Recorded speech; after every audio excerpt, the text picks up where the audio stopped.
Oh my God. The sun was dying. It fell from the sky like a burning stone, turning the desert red and gold. Old Samuel watched it drop lower and lower as he rode his horse across the empty land. The horse was black with a white spot on its nose. Its name was Storm.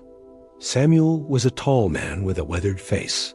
His skin was brown from the sun. His hands were rough from years of work. He wore a faded hat and clothes covered in dust. He had been riding for 3 days without stopping. 3 days without seeing another human being. 3 days without rest. But Samuel could not stop now. He would not stop. Behind him, the mountains looked like sleeping giants. In front of him, the desert stretched forever and ever, like an ocean made of sand and stones instead of water. Samuel knew this land. He had lived here for 40 years. He had survived droughts, storms, and men who wanted to kill him. But he had never been as tired as he was right now. Storm moved slowly. The horse was tired too. Samuel could feel it in the way Storm's legs moved, in the way its breathing sounded heavy and sad. The horse had been with Samuel for 15 years. Longer than Samuel's last wife. Longer than any friend he had ever known. Storm was not just a horse. Storm was family. Samuel reached into his bag and pulled out a small bottle of water. He drank just a little bit. Not much. He had to save water. It was still a long way to the town called Copper Creek, and he did not know if they would find any water on the way. He gave Storm a handful of dried grass. The horse ate it slowly, without interest. The animal was suffering. Samuel knew the signs. He had seen it many times before in the lives of horses and men. When suffering came, it did not announce itself. It just arrived quietly, like a shadow at sunset. "We will make it, old friend," Samuel said to Storm. He reached forward and touched the horse's neck. "We have made it through worse." But Samuel was not sure if this was true anymore. 3 days ago, everything had changed. 3 days ago, Samuel had received a letter. It came from his daughter, Margaret. Samuel had not seen Margaret for 5 years. They had fought about something Samuel could no longer remember.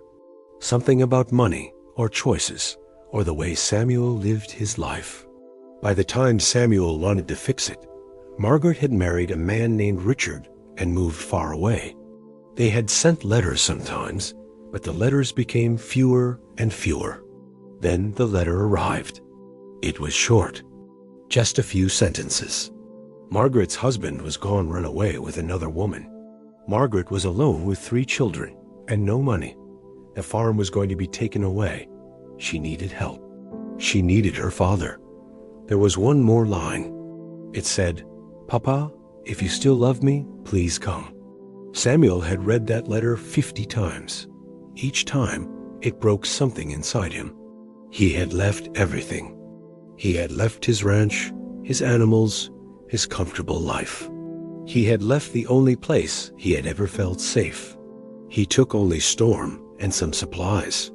He took the money he'd saved over many years' money he had hidden in a box under his bed. Money he was saving for the day when he could not work anymore. That day was coming soon. Samuel could feel it in his bones. But Margaret needed him more than he needed to be safe in his old age dot. So Samuel rode toward the town of Copper Creek. That was where Margaret and Richard had moved. That was where his daughter waited, hoping her father would come. That was where Samuel's second chance might live. If he could reach it in time. Storm stumbled suddenly. Samuel felt the horse's body shake beneath him. For a second, he thought Storm was going to fall. Samuel pulled hard on the reins and jumped down from the horse's back. He looked at Storm's legs carefully. The back left leg was shaking. Samuel touched it gently, and Storm cried out in pain. Samuel's heart sank into his stomach. It was not a small injury. Samuel had worked with horses his whole life. He knew what he was feeling. The leg was hot. It was swollen. Something inside was broken or badly hurt. Storm had pushed too hard for too many days. The horse had given everything to carry Samuel to his daughter, and now the horse was paying the price that Samuel sat down in the dust. He put his head in his hands. For a moment he wanted to cry, but he did not cry. He had learned long ago that crying did not help anything. A man had three choices when a horse was injured like this. First choice: leave the horse and continue on foot. Many men would do this. Many men would think, it is just an animal. I must save myself. But Samuel could not do this. He could not leave Storm to die alone in the desert. Second choice: shoot the horse and end its suffering. This was the kind choice, the merciful choice. Many good men would do this. But Storm had carried Samuel for 15 years. How could Samuel repay that loyalty with a bullet? Third choice: stay with the horse and care for it, even if it meant never reaching Margaret. Even if it meant his daughter lost everything. Even if it meant Samuel failed at the only important thing he had left to do in his life. Samuel looked at Storm. The horse's eyes were wet. The animal was scared and in pain and did not understand why. Samuel made his choice. He stood up and began to tear pieces from his shirt. He would make a bandage for Storm's leg. He would find water. He would move slowly, even if it took twice as long to reach Copper Creek. He would take care of this animal that had never abandoned him. Because Samuel understood something that many people never learn: loyalty works both ways. You cannot ask for devotion from another living being if you are not willing to give it back. The sun was almost gone now. Soon tea would be dark. Soon the desert would be cold and dangerous. Samuel did not know if they would survive this. He did not know if they would ever reach Copper Creek. He did not know if he would ever see his daughter again. But he knew this. He would not leave Storm. Whatever came next, they would face it together. And in that moment, something changed inside Samuel. He was no longer afraid. The darkness came quickly. One moment there was orange light in the sky, and the next moment the world was black. Samuel sat beside Storm, his hand resting on the horse's neck. The bandage he had made from his shirt was wrapped around the injured leg. It was not much, but it was something. Storm was lying down now. Samuel did not know if the horse was sleeping or just too tired and hurt to stand. The animal's breathing was slow and heavy. Sometimes it made small sounds of pain that cut through Samuel like a knife. Samuel built a small fire using dry grass and pieces of wood he found on the ground. The fire was not very big, but it was warm. In the desert, warmth at night was everything. The temperature dropped so fast that a man could freeze if he was not careful. He had 2 cans of beans and some hard bread in his bag. He ate the beans slowly, thinking about Margaret. Did she know her father was coming? Had she sent that letter in hope? Or had she already given up? Samuel tried to remember the sound of her laugh. It had been so long. 5 years was not really that long, but in Samuel's life, it felt like forever. After he ate, Samuel lay down near the fire, close to Storm. He kept one hand on the horse's body, just to feel that it was still breathing, to feel that Storm was still alive. Sleep did not come easily. Every hour, Samuel woke up. Every time he woke, he checked Storm's leg, checked the bandage, listened to the horse's breathing. The desert was full of sounds at night. Sounds of animals hunting, sounds of the wind moving across the rocks. Sounds that Samuel had heard 1,000 times before, but tonight they sounded different. Tonight they sounded like danger. Around midnight, Samuel heard something else. Horses. Multiple horses, and they were moving fast. Samuel stood up quickly and looked toward the sound. He could see shadows moving against the dark sky. Men on horses. At least 4 of them. Maybe more. Samuel's hand moved toward the gun at his side. But he stopped himself. These men might not be dangerous. These men might just be traveling like Samuel was traveling. But Samuel had lived a long life, and he knew the truth. Men riding fast in the dark were usually looking for trouble. He stood between the fire and Storm, making himself big, making himself visible. If these men wanted to hurt him, they would do it anyway. But Samuel would not hide. A man who hides is a man who is already beaten. The horses slowed down. The riders came closer. In the light of the small fire, Samuel could finally see them. For men, they were rough men, with hard faces and harder eyes. They wore guns and carried rifles. Samuel's heart beat faster, but his face stayed calm. "Hello," Samuel called out. "You're welcome to stop here. I have coffee if you want some." The men looked at each other. The leader, a tall man with a scarred face, moved his horse forward. He looked at Samuel, then at Storm lying on the ground. "That horse is injured," the scarred man said. His voice was rough, like gravel in his throat. "Yes," Samuel said. "He is hurt, but he will get better." The scarred man laughed. It was not a kind laugh. "That horse is not going to get better. That horse is going to die out here in this desert. You are wasting your time, old man." Samuel said nothing. He kept his hand near his gun, but he did not reach for it. Another man spoke up. He was younger, maybe 30 years old, with a softer face. "Boss, he is just trying to help his horse. Let him be." The scar man, the boss, looked angry at this. "Shut up, Tommy. This old fool is going to sit here and watch his horse die, and then he will die too. It is a waste." But then something happened that Samuel did not expect.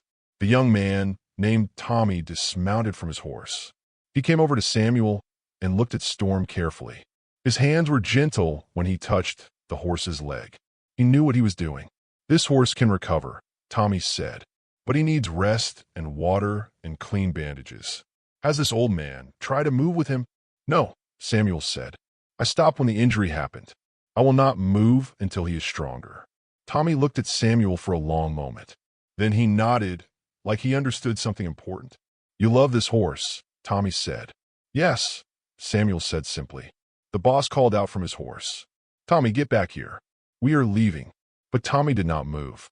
Instead, he looked at the boss and said, "No, sir. I'm staying here tonight. This man needs help."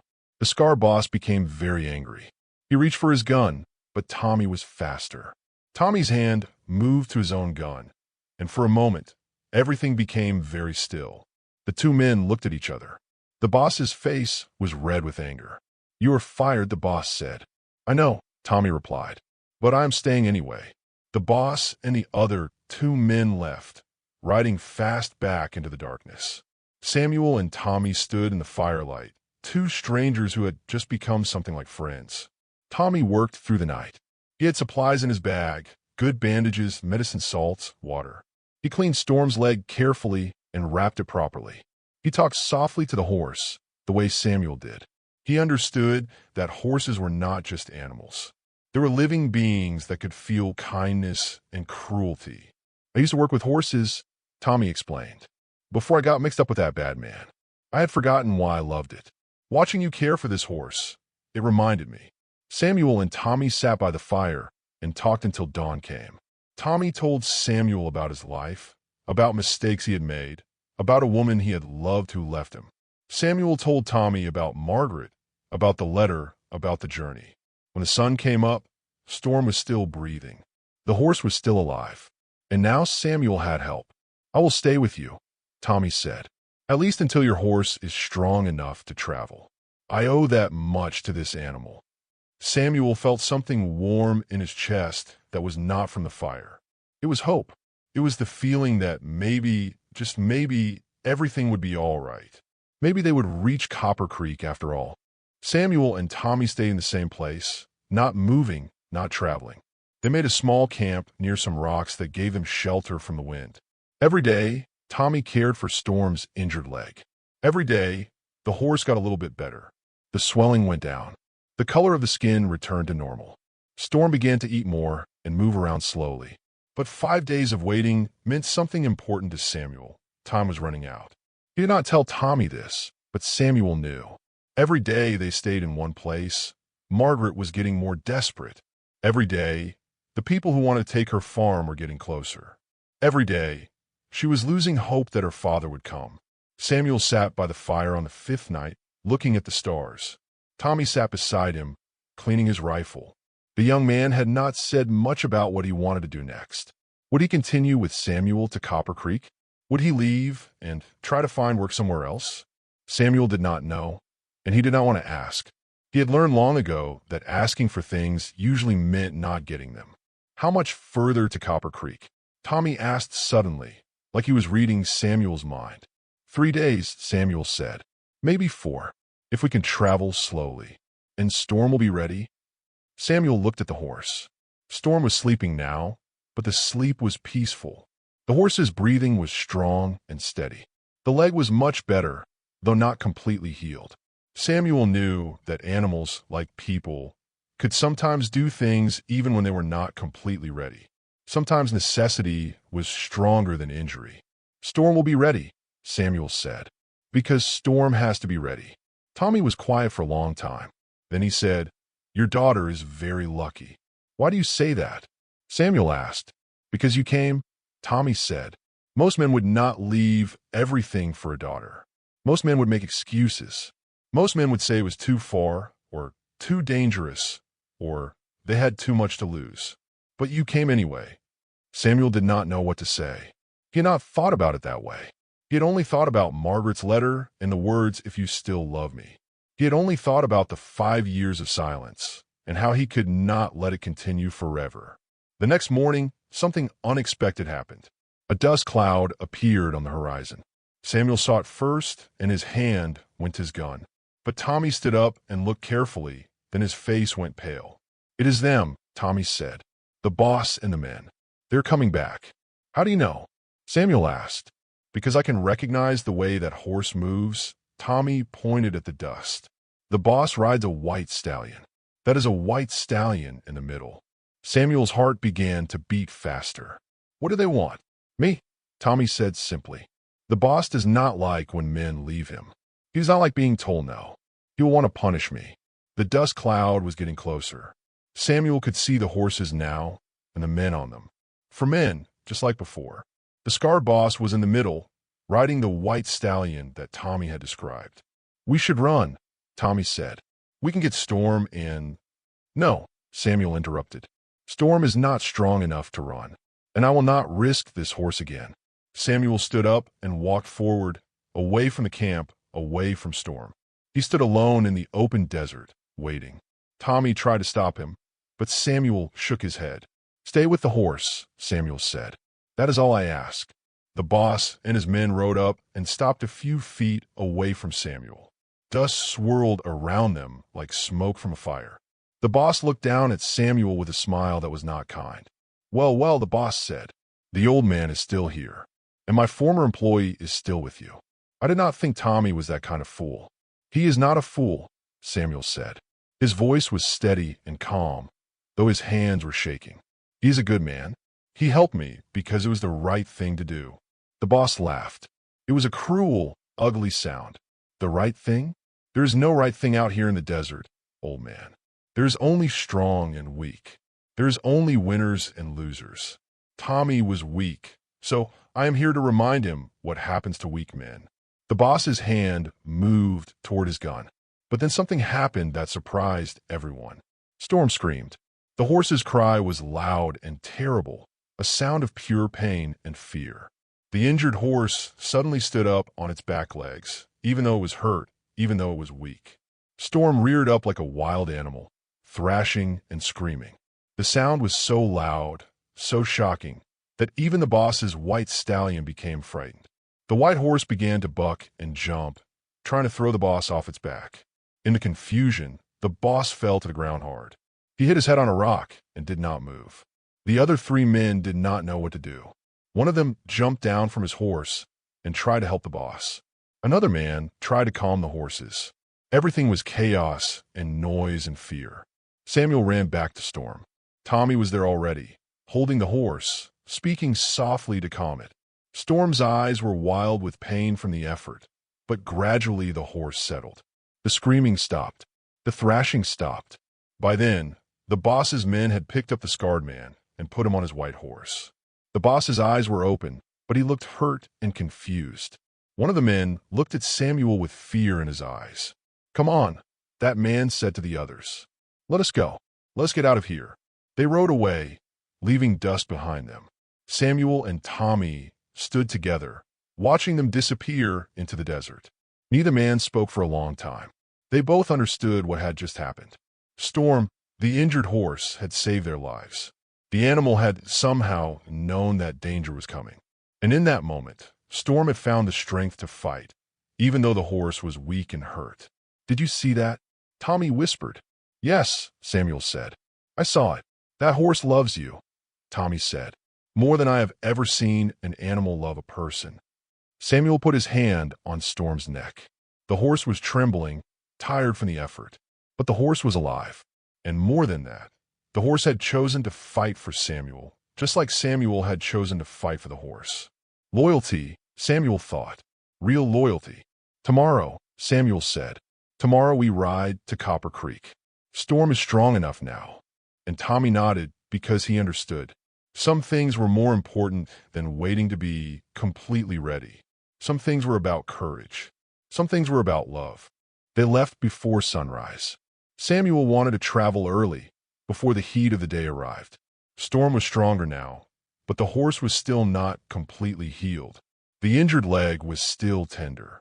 But Samuel knew that sometimes you had to move forward, even when you were not ready. Life did not wait for perfect conditions. Tommy led his own horse beside Samuel and Storm.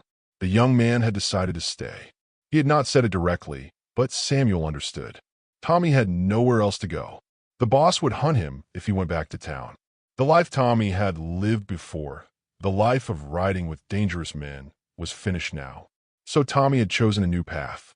He had chosen to help Samuel reach his daughter. "Tell me about Copper Creek," Tommy said as they rode. "What kind of town is it?" "I do not know much," Samuel admitted. Margaret's husband said it was a growing place.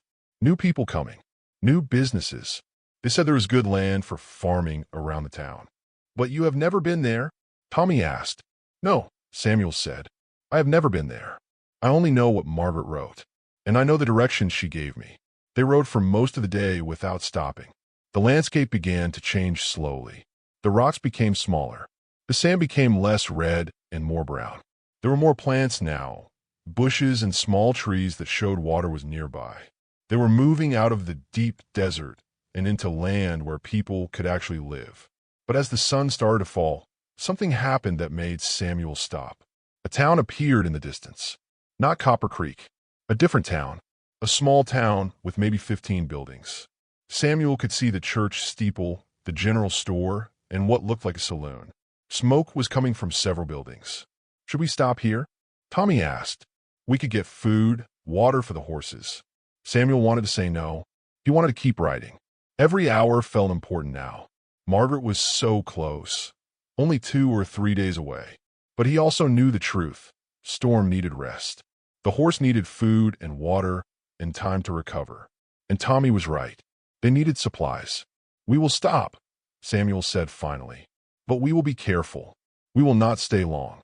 They rode slowly into the town. People stopped to watch them. An old man on a tired horse with an injured leg and a young man with a gun. Samuel knew what people saw. 2 dangerous men. 2 men who might be running from something.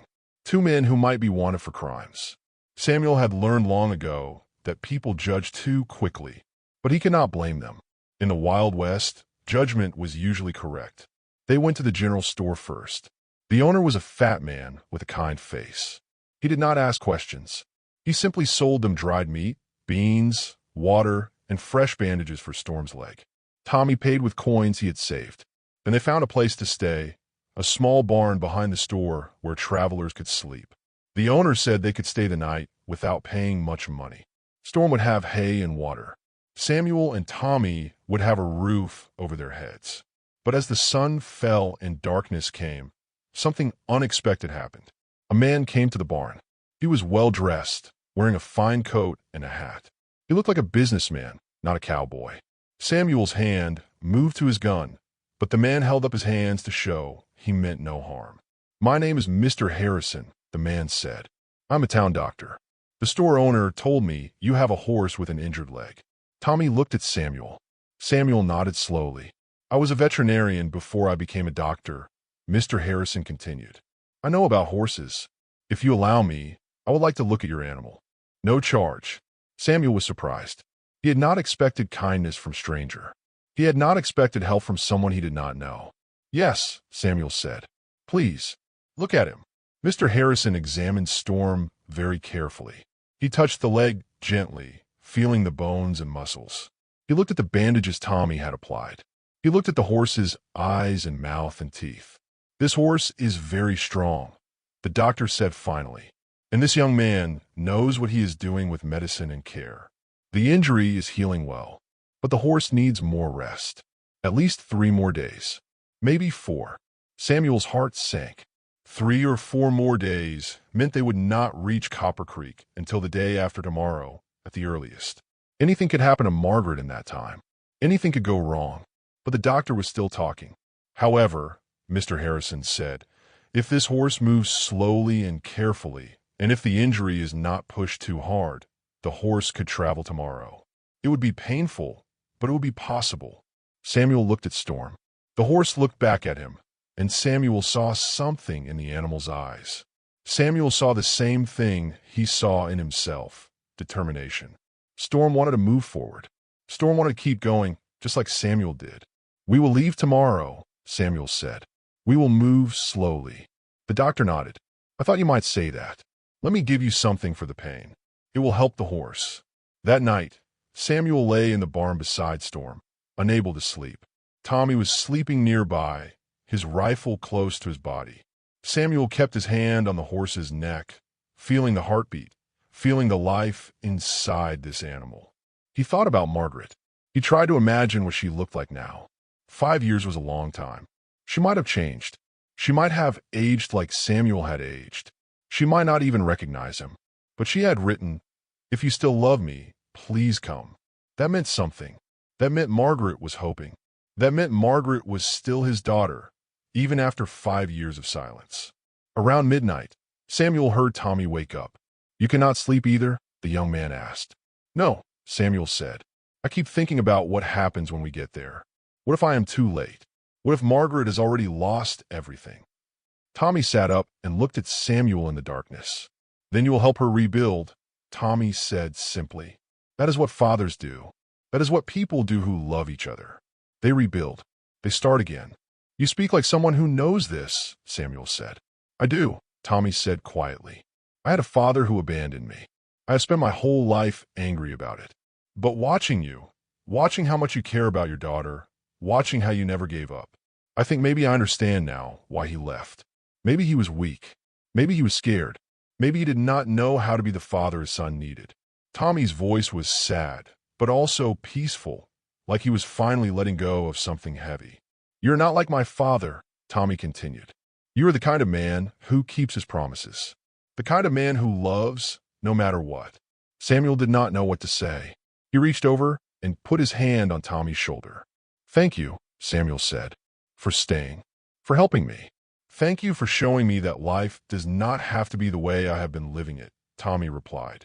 The rest of the night was quiet. Samuel and Tommy and Storm stayed together in the darkness. 3 souls bound by something stronger than blood or law. They were bound by loyalty. They were bound by love. Tomorrow they would ride again. Tomorrow they would get closer to Copper Creek. Tomorrow they would move closer to whatever fate was waiting for them. But tonight they rested together, and that was enough. 2 days later, they could see Copper Creek. It was not a big town, but it was bigger than the other town where they had stopped. Samuel could see buildings spread out across a valley, with mountains in the distance. There was a church with a white steeple. There were stores and houses made of wood and stone. There were people moving around, going about their lives. This was where Margaret lived now. This was where his daughter was waiting. Samuel's hands were shaking on the reins. Storm felt the nervousness and moved more slowly, like the horse understood that something very important was about to happen. Tommy rode beside them, quiet and calm, letting Samuel have his moment. We should ask someone where Richard's farm is, Tommy said. They stopped at the edge of town and asked a young man about the location. The boy pointed north, towards some land beyond the town. He said there were several farms out that way. He said one of them belonged to a man named Richard, but the boy had heard Richard ran away months ago. Samuel's heart beat faster. The boy did not know where Margaret was. The boy only knew that Richard had left. They rode slowly toward the farms, asking directions from workers in the fields. Finally, someone pointed to a small farm with a wooden house and a large barn. The land looked tired, like it had not been cared for properly. The fence was broken in several places. The fields were not planted. The whole place looked like it was dying. But outside the house, someone was working. A woman was trying to fix the fence. She was using a hammer and nails, working hard despite the sun being hot and her looking tired. She had dark hair like Samuel remembered. She had the same way of standing, the same way of moving her arms. It was Margaret. Samuel stopped Storm about 50 feet away. He could not move closer. He could not breathe. It had been 5 years since he had seen his daughter, and she looked so different. She looked older. She looked worn down by life. But she was still Margaret. She was still his child. Margaret heard the sound of the horses. She turned around and stopped working. She stood very still, watching the two riders approach. Samuel could see her face change. She did not recognize him at first. He had aged so much, changed so much. But then something happened. Something in her eyes shifted. Something told her this was important. "Papa," she called out softly. Samuel could not speak. His throat was too tight. But he pulled on Storm's reins and rode forward slowly. He dismounted from the horse, even though his legs were shaky and weak, and took a step toward his daughter. "Hello, Margaret," Samuel said, and his voice sounded like an old man's voice, broken and small. For a moment, Margaret did not move.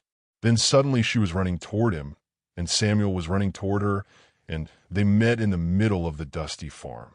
Margaret put her arms around her father and held him, and Samuel held her, and both of them cried.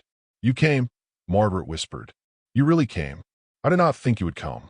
"I came," Samuel said. "I came as fast as I could." Tommy had dismounted from his horse too. He stood back, letting father and daughter have their moment. Storm stood nearby, watching with calm eyes. The horse had understood the whole journey. The horse had known what was important. After a long time, Margaret and Samuel separated. Margaret looked at Tommy and then at Storm, and Samuel explained everything. He told her about Storm's injury. He told her about the night the horse screamed and saved their lives. He told her about Tommy and how a stranger had become a friend. "Come inside," Margaret said. "You both must be hungry. I have food and water." Inside the small house, Margaret told Samuel her story. Richard had been a cruel man, just like Samuel had suspected. Richard drank too much and spent money foolishly. When Richard's business failed, he ran away to Mexico with a woman from the saloon. Margaret was left alone with 3 children, 2 boys and 1 girl, ranging in age from 3 to 8 years old. "I have been trying to keep the farm going," Margaret said, "but I do not know how to do this work alone. Men have been coming by, try to buy the land from me at almost nothing. The bank says I owe money for the property tax. I have 3 weeks before they take everything." Samuel felt something break inside his chest. 3 weeks. If he had come any later, it would have been too late. "Show me the farm," Samuel said. For the rest of the day, Samuel and Tommy walked the property. They looked at the fields, the barn, the house, and the equipment. Samuel's mind was working, planning, thinking about what could be done. That night, Samuel made a decision.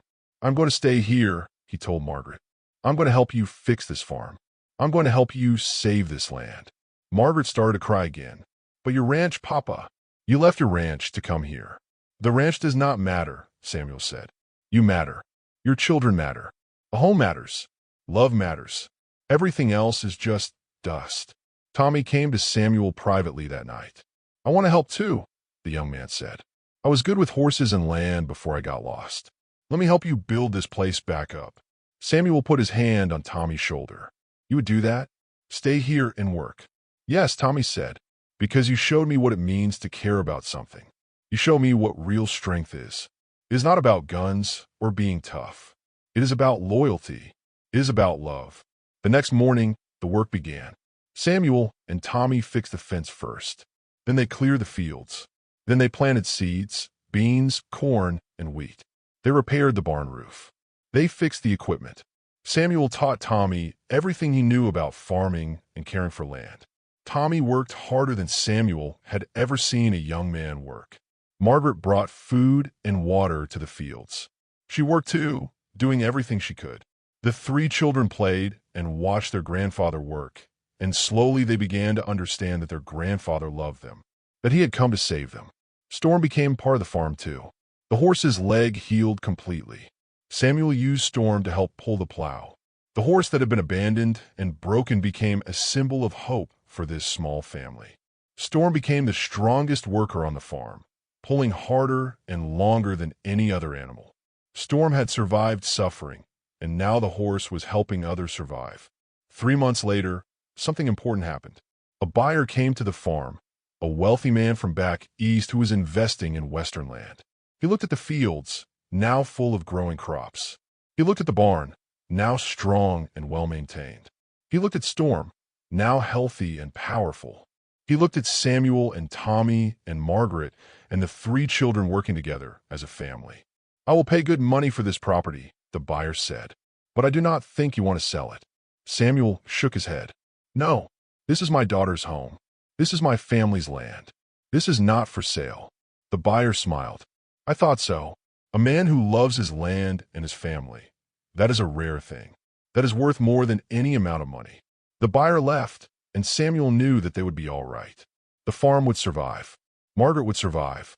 The children would grow up knowing that their grandfather had come back, that their grandfather had never abandoned them. One evening, as the sun was setting, Samuel stood in the field with Storm. He touched the horse's neck, and Storm turned to look at him.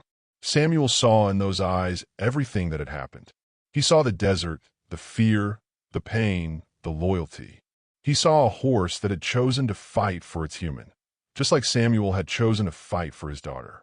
"Thank you," Samuel whispered to the horse. "Thank you for not giving up. Thank you for helping me find my way home." Storm made a soft sound, a sound of peace and contentment. Tommy came out to join Samuel. The young man had changed too. He was healthier, stronger, and he smiled more now. He had found a purpose. He had found a place to belong. "I got a letter today," Tommy said. He held up an envelope. "It is from a ranch about 50 miles from here. They want to hire me. They heard about my work here. They want me to manage their horses." Samuel felt happy and sad at the same time. "You should go," he said. "You should build your own life." "I will," Tommy said, "but not until the winter. I will stay until we are sure Margaret can manage everything. I will stay until the crops are fully grown and the farm is strong." Samuel nodded. This was right. This was good.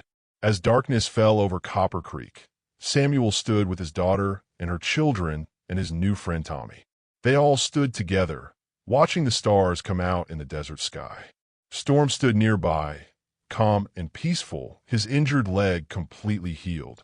This was what Samuel had traveled for. This was what had been worth leaving everything behind. This was what real strength looked like, not guns or toughness, but love. Love for a daughter. Love for an animal. Love for another human being. Even the weakest moment can become legendary, Samuel thought, remembering something from long ago. A collapsed horse on a dusty road had led to all of this. A moment of mercy had changed everything. And in the darkness of the desert night, surrounded by the people and animals he loved, Samuel finally understood. He had not lost his home when he left his ranch. He had found it here, in this place with this family. The journey was complete. The lost rancher had found his way back. And sometimes that is the most important story of all. The end.